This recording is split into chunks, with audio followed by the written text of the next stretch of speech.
Hello friends, welcome to my YouTube channel IES-GATEWiz। इस वीडियो में गुप्ता एंड गुप्ता की बिल्डिंग मटेरियल्स एंड कंस्ट्रक्शन के क्वेश्चन नंबर 11 से लेकर क्वेश्चन नंबर 20 तक डिटेल में कंसेप्ट के साथ डिस्कस करूंगा। ये सीरीज का पार्ट 2 वीडियो है। पुराने वीडियोस के लिए आप मेरे यूट्यूब चैनल पर जाकर प्लेलिस्ट में चेक कर सकते हैं। उसमें सब्जेक्ट वाइज मैंने फोल्डर्स बना रखे हैं, वहां से आप देख सकते हैं जो भी मैंने अभी तक सब्जेक्ट्स कंप्लीट किए हैं। और जिस भी क्वेश्चन में आपको फर्दर डाउट लगता है आप कमेंट सेक्शन में मुझसे डिस्कस कर सकते हैं। So let's start. Question number 11 है, the stone suitable for rubble masonry should be. हमारा रबल मैसनरी के लिए कौन सा स्टोन सुटेबल होगा, ये हमसे पूछा जा रहा है। तो सबसे पहले ये देख लेते हैं कि रबल मैसनरी हमारी होती क्या है। बेसिकली आपको जो ये फोटो में दिख रहा है, जिसमें आपके different blocks of stones use किए गए हैं। बेसिकली ये जो आपके स्टोन्स हैं ये हमारे अनड्रेस्ड स्टोन्स हैं। इट मीन्स जहां से आपने जो क्वेरी है, जहां से आपने स्टोन्स ऑब्टेन किए हैं, एज इट इज आप उनको इस मैसनरी में यूज कर रहे हैं। तो अनड्रेस्ड और जो रफली ड्रेस्ड, अगर आप ड्रेसिंग कर भी रहे हैं तो बहुत रफ तरीके से ड्रेसिंग करे हुए स्टोन्स का आप मैसनरी का यूज कर रहे हैं, मैसनरी में यूज कर रहे हैं। तो ऐसी मैसनरी जहां पर आपके जो स्टोन्स हैं वो अनड्रेस्ड और रफली ड्रेस्ड हैं और उनके बीच के आप ज्वाइंट्स देख रहे हैं, ये वाइडर ज्वाइंट्स हैं। तो ऐसी मैसनरी को हम रबल मैसनरी बोलेंगे, जहां पे स्टोन्स हमारे यूनिफॉर्म साइज के नहीं है और जो भी शेप है जो बेसिकली पिरामिडल शेप है। और हम ये इंश्योर करेंगे कि हमारे जो ज्वाइंट्स हैं, वर्टिकल और ट्रांसवर्स ज्वाइंट्स, बॉन्ड्स जिन्हें कहेंगे, वो हमारे अटेंड हो, सो दैट एडिक्वेट हमारी बॉन्डिंग इंश्योर हो हमारी बैक और फेस ऑफ वॉल के बीच में। और जो स्ट्रेंथ है मैसनरी की, जो दिस रबल स्टोन मैसनरी की जो स्ट्रेंथ है वो डिपेंड करेगी किस क्वालिटी का हम मोर्टार यूज कर रहे हैं, ठीक है, और हमारी जो स्पेसेस हैं उनको कितने अच्छे तरीके से फिल कर रहे हैं। तो बेसिकली 3 टाइप्स की हमारी रबल मैसनरी होंगी। पहली है हमारी रैंडम रबल मैसनरी, दूसरी है हमारी स्क्वायर्ड रबल मैसनरी, और थर्ड है हमारी polygonal rubble masonry. Depending upon the elevation, हमें जो, अगर आप सेक्शन काटोगे, सामने से देखोगे वॉल को, तो जो आपको एलिवेशन विजिबल होगा उस पैटर्न के हिसाब से हमारा जो रबल मैसनरी है उसको कैटेगराइज किया गया है। आप देख रहे हैं यहाँ पे अनकोज्ड रैंडम रबल मैसनरी है, जहां पर आपके रैंडमली स्टोन्स अलाइंड हैं, और कोज्ड में हमारी लेयर्ड अलाइनमेंट है स्टोन्स का। और जो हमारा स्क्वायर रबल कोर्सेज में हम क्या करेंगे, हमारे जो स्टोन्स हैं वो स्क्वायर शेप में हम अरेंज कर रहे हैं अलोंग दी कोर्स। और जो पॉलीगनल रबल है उसमें हमारे जो स्टोन्स हैं वो हमारे पॉलीगनल शेप में इस तरह अलाइंड हैं। तो हमारी रिक्वायरमेंट ये होगी कि जब हम रबल मैसनरी में स्टोन्स यूज कर रहे हैं तो यहां पर they should be sufficiently hard, ठीक है। हार्ड, बेसिकली हार्ड जो है ये हम कैसे डिटरमाइन करेंगे, depending upon the hardness of the stone. अब हार्डनेस क्या होगा, हार्डनेस हमारी वो स्टोन की वो प्रॉपर्टी होगी जो कि ये बताएगी कि हमारा रेजिस्टेंस टू डिफॉर्मेशन कितना है, ठीक है। तो बेसिकली लैब में हम जब टेस्ट करते हैं तो इसके लिए हमारे पास हार्डनेस टेस्ट होता है, और हमारा अगर फील्ड में आपको टेस्ट करना है तो हमारा Mohs scale of hardness test हम, इसमें based on the surface resistance to indentation हम स्क्रैच करते हैं, और उसके अगेंस्ट में हमारा कितना सरफेस रेजिस्टेंस मिल रहा है हम उस मूहर स्केल ऑफ हार्डनेस के बेसिस पर अपनी फील्ड में हार्डनेस मेजर करते हैं। और जो हमारे एस्लर मैसनरी है, इसकी दूसरी, जिसमें हम ड्रेस्ड स्टोन्स यूज करेंगे प्रॉपर, वहां पे एस्लर मैसनरी में हमारे जो रॉक्स होने चाहिए, बिकॉज हम ड्रेसिंग कर रहे हैं तो वो वहां पर हमारे जो रॉक्स होने चाहिए वो सॉफ्टर और स्ट्रेटिफाइड रॉक्स होनी चाहिए, तभी आप उनको कट करके प्रॉपरली अलाइन कर पाएंगे। और टफनेस हमारी वो प्रॉपर्टी होती है जो कि बताती है कि stone is very resistance to shocks, ठीक है। तो हमारी जो प्राइमरी रिक्वायरमेंट है वो ये है कि स्टोन हमारे सफिशिएंटली हार्ड होने चाहिए जब हम रबल मैसनरी में यूज कर रहे हैं। तो करेक्ट आंसर जो होगा वो ऑप्शन ए होगा। इसके बाद नेक्स्ट क्वेश्चन पे आते हैं। इसमें पूछा गया है कि which of the following metamorphic rocks has the most weather resisting properties. Means इनमें से कौन सा ऐसा मेटामॉर्फिक रॉक है, यानी marble, quartzite, slate, limestone. Basically जो लाइमस्टोन है it is not a metamorphic rock, limestone हमारा सेडिमेंट्री रॉक है, ठीक है। तो सबसे पहले तो ये तो ऑप्शन बाहर हो गया, बिकॉज क्वेश्चन में बोला गया है कि इनमें से कौन सा मेटामॉर्फिक रॉक सबसे ज्यादा वेदर रेजिस्टिंग, मींस जो एक्सट्रीम वेदर कंडीशंस हैं, सन, फ्रॉस्ट, विंड के अगेंस्ट जो हमारा सबसे ज्यादा रेजिस्टेंस ऑफर करता है। तो सेडिमेंट्री रॉक है लाइमस्टोन, तो ये तो हमारा ऑप्शन से बाहर हो गया, ये तो इनकरेक्ट ऑप्शन होगा। तो बेसिकली जो वेदर रेजिस्टिंग कैरेक्टरिस्टिक्स है वो आप मेजर करते हो wear and tear due to natural agencies के अगेंस्ट में कितना रेजिस्टेंस हमारा स्टोन ऑफर कर रहा है। तो बेसिकली ये जो रेजिस्टेंस है आप इसके लिए निकालते हैं ड्यूरेबिलिटी स्टोन की। तो जो हमें कुछ ड्यूरेबिलिटी टेस्ट परफॉर्म करने होते हैं, जिसमें हमारे बेसिकली 3-4 टेस्ट हैं, जिसमें हमारा वेदर रेजिस्टेंस के लिए हम जो टेस्ट परफॉर्म करते हैं वो एसिड टेस्ट होता है, और हमारा एक स्मिथ टेस्ट होगा जो हम स्टोन में हमारा अर्थली और मिनरल मैटर कितना प्रेजेंट है उसके लिए करते हैं, और थर्ड हमारा एक टेस्ट होता है ब्रैड्स टेस्ट, जो कि हम फ्रॉस्ट रेजिस्टेंस मेजर करने के लिए यूज करते हैं स्टोन की, और एक हमारा जो इंडियन स्टैंडर्ड कोड है जो सजेस्ट करता है दैट इज क्रिस्टलाइजेशन टेस्ट।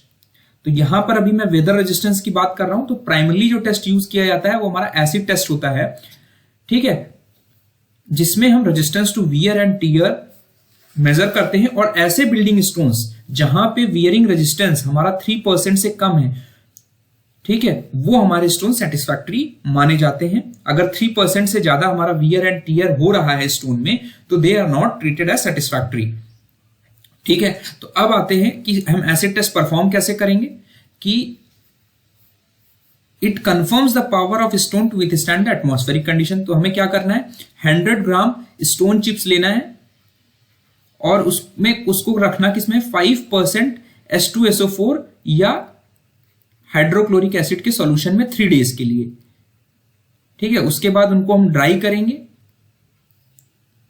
और ये ऑब्जर्व करेंगे कि हमारे जो कॉर्नर्स हैं, एजेस हैं हमारे स्टोन्स की, वो हमारी शार्प है। अगर वो शार्प और फर्म रहती हैं तो ये इंडिकेट करता है कि हमारा जो स्टोन है वो साउंड है, ठीक है।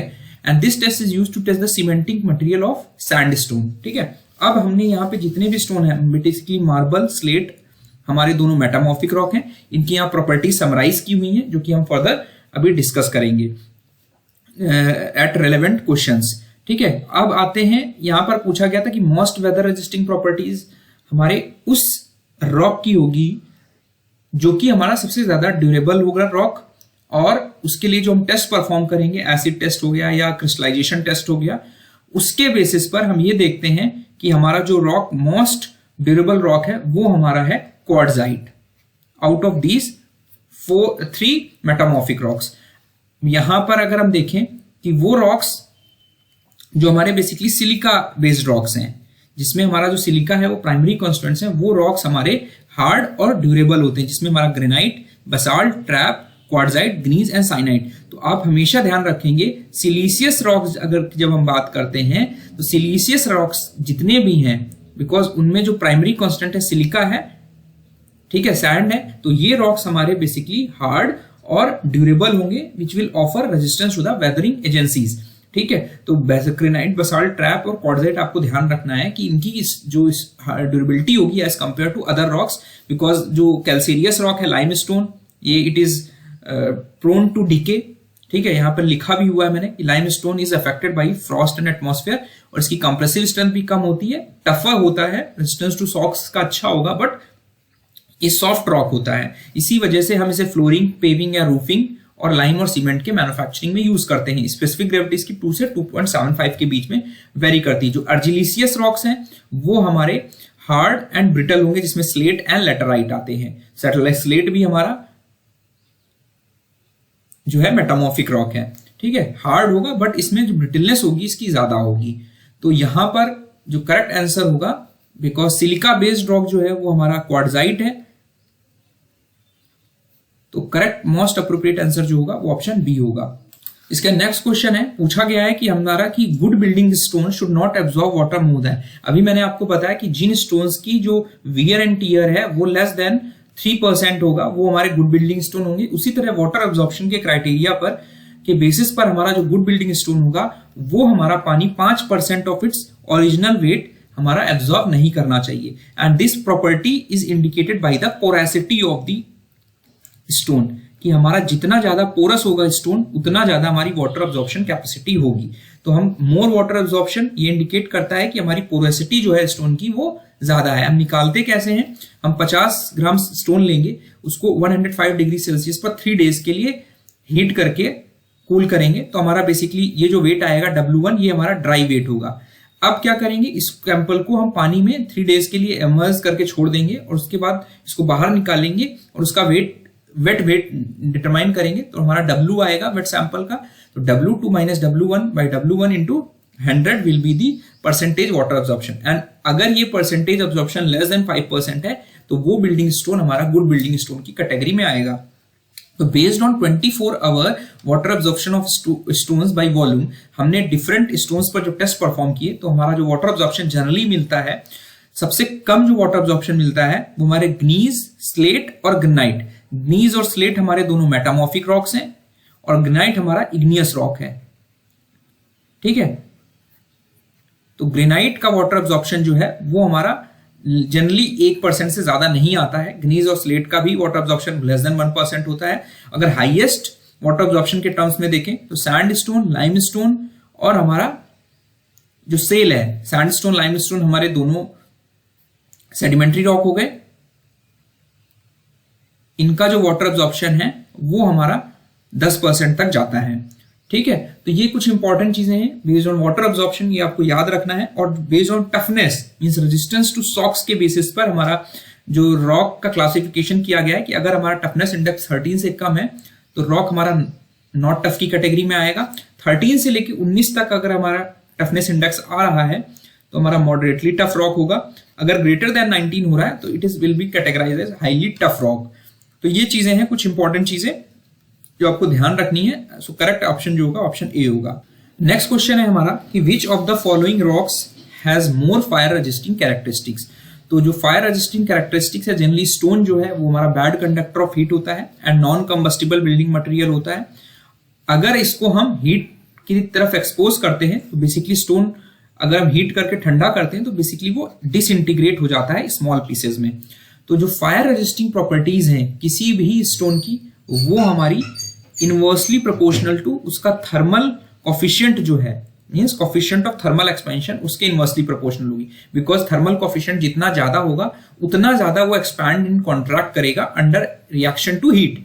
ठीक है, तो जिसका अल्फा कम होगा उसकी fire resisting properties characteristics better होंगी। दूसरी, based on the field results, experimental results, ये देखा गया है कि अगर स्टोन में हमारा calcium carbonate, oxides of iron और मिनरल जो कि बेसिकली हमारे फायर प्रोन कंपोनेंट्स हैं, ये अगर हमारे नहीं है तो हमारा जो फायर रेजिस्टेंस होगा स्टोन का वो अच्छा होगा। यहाँ पे मेंशन भी मैंने किया है कि stone should be free from calcium carbonate, oxide of iron and minerals. It means जो हमारे कैल्सेरियस रॉक्स हैं जिसमें हमारा calcium carbonate is the main composition, यानी जैसे लाइम स्टोन हो गया। ठीक है, ये हमारे इनकी जो फायर रेजिस्टेंस प्रॉपर्टीज हैं ये हमारी कम अच्छी होंगी। ठीक है, igneous rocks show mark disintegration principally because of quartz which disintegrates into small pieces at temperature of about 575 degree Celsius. जो इग्नियस रॉक्स हैं बेसिकली जिसमें हमारे क्वार्ट्ज आता है, बिकॉज इग्नियस रॉक्स हमारा जो ग्रेनाइट है बेसिकली अगर हम देखें तो उसमें हमारा होगा क्वार्ट्ज। अगर हम उसको हीट करेंगे तो वो डिसइंटीग्रेट हो जाता है। तो हमारा बेसिकली हम ये भी कह सकते हैं कि ग्रेनाइट तो हमारा डिसइंटीग्रेट कर जा रहा है 575 डिग्री सेल्सियस की।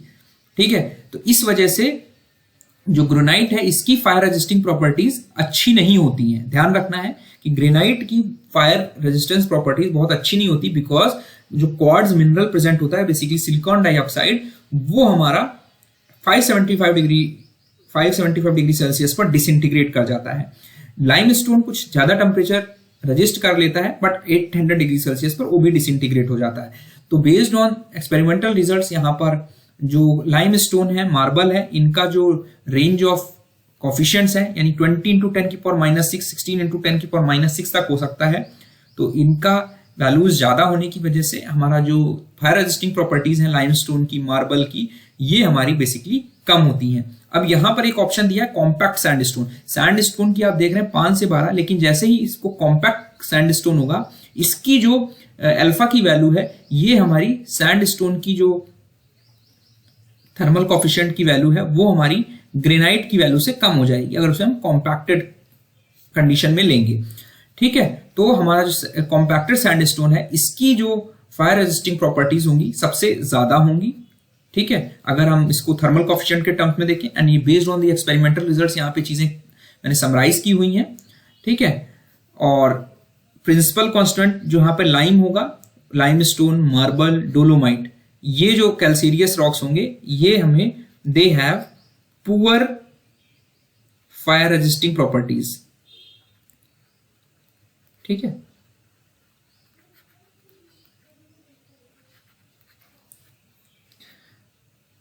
तो ये कुछ इंपॉर्टेंट चीजें थी जो आपको ध्यान रखना है। इसका नेक्स्ट क्वेश्चन है कि हमारा जो जंपर होता है वो उस टूल को कहां पर यूज किया जाता है। तो बेसिकली जो जंपर है ये हमारा हैवी ड्यूटी टूल है and it is most effective for making holes.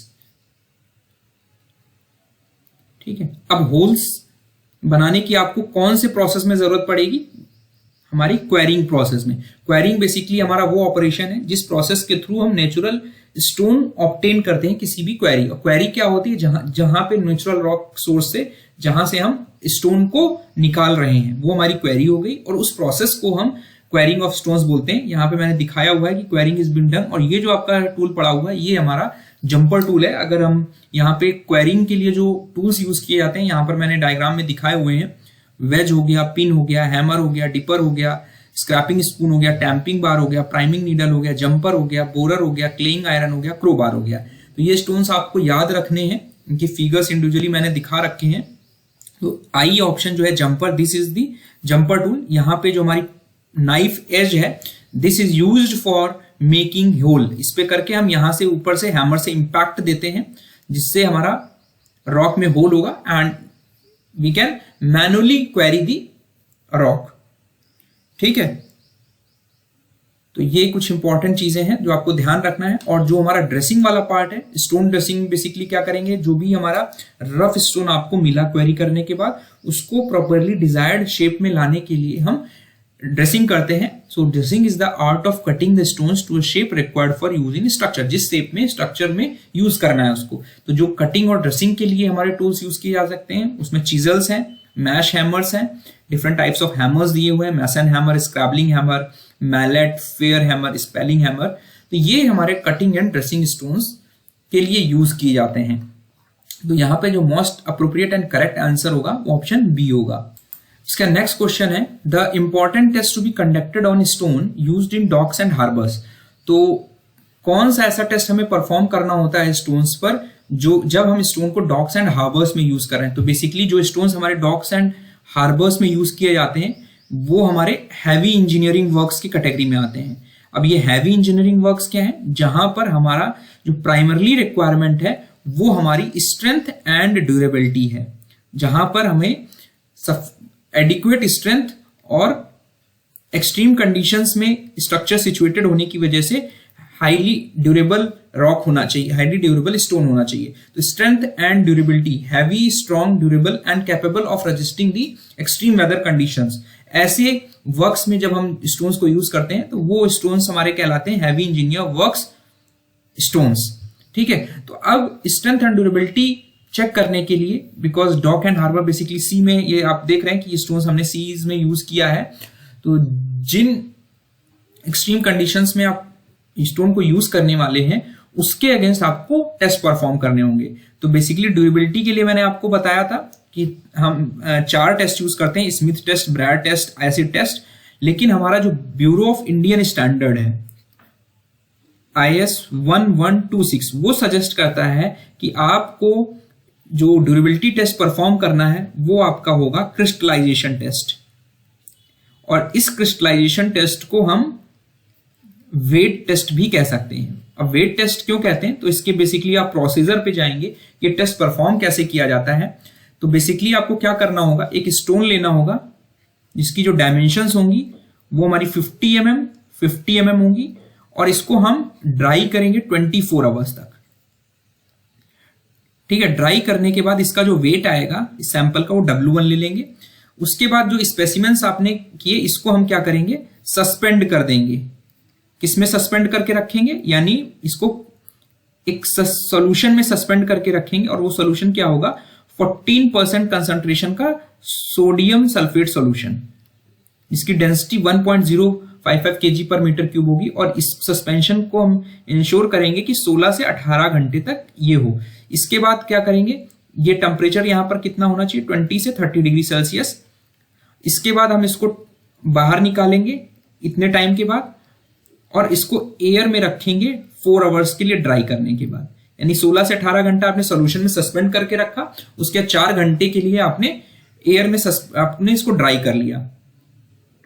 उसके बाद एयर में ड्राई करने के बाद हम इनको ओवन ड्राई कर लेंगे। मींस हम यहां पर एक पूरी साइकिल कर रहे हैं पूरी, ठीक है। सस्पेंड किया 16 से 18 घंटे पे 20 डिग्री 30 डिग्री सेल्सियस के बीच में, उसको 4 घंटे एयर में ड्राई किया। ओवन ड्राई किया हमने 105 से ±5 डिग्री सेल्सियस पे फॉर 24 आवर्स और उसको हमने कूल कर दिया। कूल करने के बाद इसका हमने वेट निकाला, वेट आया हमारा W2। तो ये हमारा जो साइकिल है ये 1 साइकिल हुई। इसी तरह हम 30 साइकिल्स एक स्पेसिमेन पे परफॉर्म करेंगे। तो 30 साइकिल्स 30 टाइम्स आपने टेस्ट को रिपीट किया, ठीक है। और loss in weight after every 5 से, हर 5 साइकिल के बाद आपने ये हमारा जो वेट आया वो देखा और चेंज इन वेट निकाला, ठीक है। और उन 3 टेस्ट का एवरेज करके हमने ड्यूरेबिलिटी वैल्यू रिपोर्ट की। तो जो परसेंटेज चेंज इन वेट होगा वो ड्यूरेबिलिटी वैल्यू को रिप्रेजेंट करेगा और चेंज इन वेट ये बताएगा कि हमारा degree of DK of stone क्या है। बिकॉज यहां पर हमने एक साइकिल के अंडर एक्सपोज किया एक स्टोन को, ठीक है। तो इससे हम ये देख पा रहे हैं कि हमारा स्टोन का डीके का रेट क्या है। जितना ज्यादा हमारा वेट लॉस होगा उतना ज्यादा हमारा स्टोन डीके कर रहा है अंडर एक्सट्रीम वेदर कंडीशंस, ठीक है। तो W2 is the weight of stones after 30 cycles of the test. तो W2 जो वेट है वो 30 साइकिल्स है। यहां पे तो मैंने एक साइकिल के बाद W2 दिखा दिया। बेसिकली ये 30 साइकिल्स टेस्ट करने के बाद, यहां पे कूल करने के बाद वापस आप इसको सस्पेंड करेंगे, वापस से प्रोसेस, तो ये 30 बार करने के बाद हमारा W2 वेट आएगा, ठीक है। तो और हर 5 साइकिल पे हम रिपोर्ट करते रहेंगे। तो ये हमारा जो टेस्ट है crystallisation test, because change in weight के बेसिस पे इसको इसलिए वेट टेस्ट भी हम कहते हैं। तो बेसिकली जो डॉक्स एंड हार्बर्स, पियर्स, जो ब्रिजेस में आप हैबिटमेंट्स कंस्ट्रक्ट करते हो, अगर वहां पर आप स्टोन्स यूज कर रहे हो तो आपको वेट टेस्ट परफॉर्म करना होगा। तो जो मोस्ट रेलेवेंट और एडिक्वेट आंसर होगा ऑप्शन सी होगा। यहां पे मैंने दिखाया भी हुआ है कि अगर हमारा हैवी इंजीनियरिंग वर्क्स है such as bridges, piers, abutments, breakwaters, docks and lighthouses, retaining walls, जहां पर हमें स्ट्रॉन्ग, ड्यूरेबल और रजिस्टिंग लार्ज थ्रस्ट का स्टोन यूज करना है, तो वहां पे बेसिकली जो मोस्ट सुटेबल स्टोन है वो हमारा ग्रेनाइट है। इसमें बैटाइट ग्रेनाइट, होमलेट ग्रेनाइट एंड टॉर्मलाइन ग्रेनाइट, ये हमारे 3 वाइडली यूज ग्रेनाइट्स हैं जो हैवी इंजीनियरिंग वर्क्स में यूज किए जाते हैं।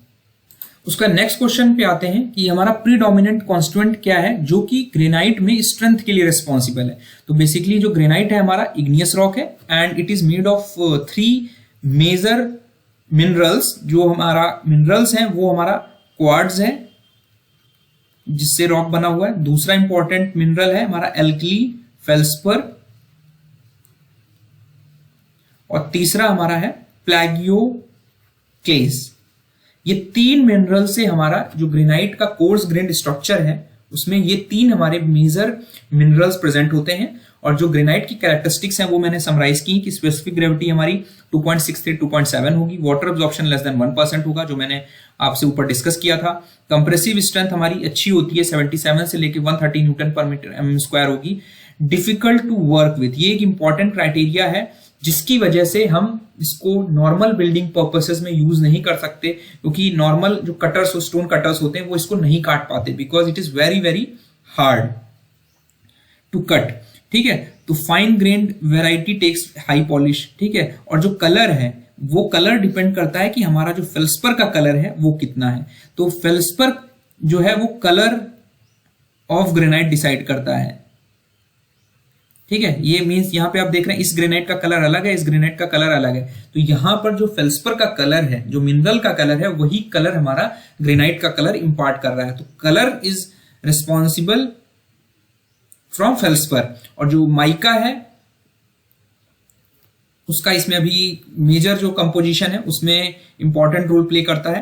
तो feldspar, quartz, mica, amphibole minerals, जहां पर हमारे जो ग्रेनाइट है वो लैटिन वर्ड्स ग्रैनम से बना हुआ है, जिसका मतलब है ग्रैनुलर स्ट्रक्चर, ठीक है, in reference to the coarse grained structure of such a completely crystalline rock. जो फेल्सपर्स हैं ये हमारे most abundant rock forming minerals हैं अर्थ क्रस्ट में, जो कि हमारे बेसिकली फेल्सपर क्या होंगे, एल्यूमिनोसिलिकेट्स होते हैं, जिसमें हमारा पोटेशियम, सोडियम, कैल्शियम और रेयरली कभी कभी बेरियम भी प्रेजेंट होता है, ठीक है। तो यहाँ पर हमने पूरा एक कंपोजिशन दिखाया हुआ है कि 72% हमारा जो है वो सिलिकॉन डाइऑक्साइड है, जो कि हमारा बेसिकली क्वार्ट्ज है, and it is responsible for the strength of the granite, ठीक है। स्ट्रॉन्ग ड्यूरेबल हम इसलिए बोलते हैं बिकॉज में सबसे ज्यादा सिलिकॉन डाइऑक्साइड प्रेजेंट है 72%।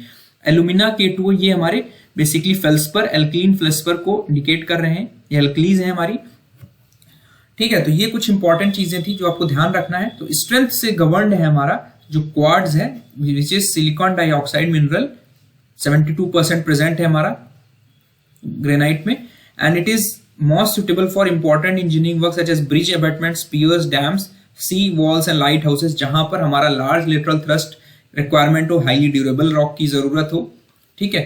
तो ये चीजें को ध्यान रखनी है आपको। उसके बाद हमारा नेक्स्ट क्वेश्चन है कि ग्रेनाइट हमारा not suitable for ordinary building purpose. तो एक तो ये रीजन है, तो मोस्ट अप्रोप्रिएट जो है कि ये कॉस्टली होता है and it is difficult to work with. दूसरा इंपॉर्टेंट रीजन है हमारा कि ये डिफिकल्ट टू वर्क विथ होता है। यहाँ पे मैंने कुछ कैरेक्टरिस्टिक्स लिखी हुई है कि जो ग्रेनाइट है हमारा ये it ranks high as building material in consequence of its superior strength, hardness, durability, ठीक है, and furnishes a material particularly suitable for structures which require great strength, जहां पे स्ट्रेंथ रिक्वायरमेंट हमारी ज्यादा है। It does not resist very well high temperatures, means 570 degree Celsius पे इसका जो स्ट्रक्चर है वो टूट जाता है, ठीक है, and it's great hardness requires practised, because उसकी इतनी हार्डनेस इतनी ज्यादा होती है कि जो नॉर्मल स्टोन कटर्स हैं वो इसके साथ काम नहीं कर पाते, ठीक है। तो जो प्रैक्टिस्ड स्टोन कटर्स हैं they are employed for working into proper shapes, ठीक है। It is principally used in works of magnitude and importance as lighthouses, sea walls, revetment walls, fortifications, large public buildings. Only in district where it is abounds is it used for ordinary dwelling houses. केवल जहां पर बहुत ज्यादा abundance होगा, जिस locality में आप बना रहे हो, तभी हम यूज करेंगे, ठीक है। तो ये कुछ इंपॉर्टेंट चीजें हैं जो आपको ध्यान रखना है कि ग्रेनाइट हम ऑर्डिनरी बिल्डिंग पर्पस से इसलिए इन्वेस्ट कर सकते हैं because of very high hardness, it is difficult to work with and it cost is very high as compare to other ordinary building rocks and stones. तो most appropriate answer जो होगा वो option C होगा। उसका next question है कि हमारा कौन सा स्टोन हमारा पियर्स, अबटमेंट, रेलवे ब्रिज बनाने के लिए मोस्ट सुटेबल है। तो अभी मैंने ऊपर डिस्कस किया कि जो हमारे हैवी इंजीनियरिंग वर्क्स हैं वहां पर हमारा granite is the most suitable rock, ठीक है। सो और यहाँ पर जो सैंड स्टोन है, जो लाइम स्टोन है और जो क्वार्ट्जाइट है, तो सैंड स्टोन बेसिकली हमारा सेडिमेंट्री रॉक है जिसकी मेटामॉर्फोसिस से हमारा क्वार्ट्जाइट बनता है। तो सैंड स्टोन के मेटामॉर्फोसिस से क्वार्ट्जाइट बन रहा है, तो क्वार्ट्जाइट हमारा मेटामॉर्फिक रॉक है। लाइम स्टोन भी हमारा सेडिमेंट्री रॉक है, ठीक है। पियर्स एंड इबटमेंट्स में because of large lateral thrust of the water forces as well as heavy strength and durability is required, so हम ग्रेनाइट हम यूज करेंगे। सैंड स्टोन की अगर हम प्रॉपर्टीज की बात करें तो स्पेसिफिक ग्रेविटी 2.65 से 2.95 होती है, कंप्रेसिव स्ट्रेंथ हमारी 65 न्यूटन पर एम स्क्वायर होगी, वेदरिंग हो जाती है because when free from lime and iron, in the form of flagstone for paving, tile stone, roofing, natural stone are ornamental works and great for heavy engineering works. तो यहाँ पर जो most appropriate answer होगा वो option A होगा। हमारा next question है कि the preparation of surface of stones to obtain plain edges are to obtain stones of required shape and size. इस प्रोसेस को हम बोलते हैं ड्रेसिंग ऑफ स्टोन, ठीक है। क्वेरिंग मैंने आपको बता दिया कि वो प्रोसेस होता है जिससे हम रॉक बेड से, जो कि आपको यहाँ पर फोटो पे दिख रहा है कि रॉक बेड से हम रॉक स्टोन्स को कैसे ऑब्टेन कर रहे हैं, उस प्रोसेस को हम क्वेरिंग बोलते हैं, ठीक है। ब्लास्टिंग होती है बिकॉज हम एक्सप्लोजिव करके जब मैनुअल हम नहीं कर पा रहे हैं तो देयर आर सर्टेन प्रोसीजर जिसमें हम होल करके ब्लास्ट एक्सप्लोजिव डालते हैं फॉर क्वेरिंग पर्पस, तो ब्लास्टिंग ऑफ स्टोन होता है वो प्रोसेस। और यहाँ डिफरेंट मेथड्स हमारे क्वेरिंग के दिए हुए हैं, डिगिंग और excavating method, heating method, waging method and blasting method. So blasting method is one of the method of quarrying of stones, जिसमें जो हार्ड और कॉम्पैक्ट रॉक होंगे वो blasted out using explosive techniques comprising boring, charging, tamping and firing. ये हमारी 4 stages हैं जब हम ब्लास्टिंग कर रहे हैं स्टोन की। और जो हमारा सीजनिंग वाला पार्ट है उसमें क्या होता है कि जो गुड स्टोन्स होंगे उसमें हमारा सैप नहीं होना चाहिए, क्वेरी का SAP. And laterite stones should not be used. जो लेटराइट स्टोन्स हैं वो 6 से 12 महीने आफ्टर क्वेरिंग हमें यूज नहीं करना है। They are allowed to get rid of quarry sap by action of nature. This process of removing quarry sap is called seasoning. तो जैसे हमारी टिम्बर में सीजनिंग होती है उसी तरह हमारे स्टोन्स में भी सीजनिंग होती है। तो 6 से 12 महीने जिन स्टोन्स में हमारा सैप है वो 12 महीने तक हमें यूज नहीं करने चाहिए। This is recommended practice.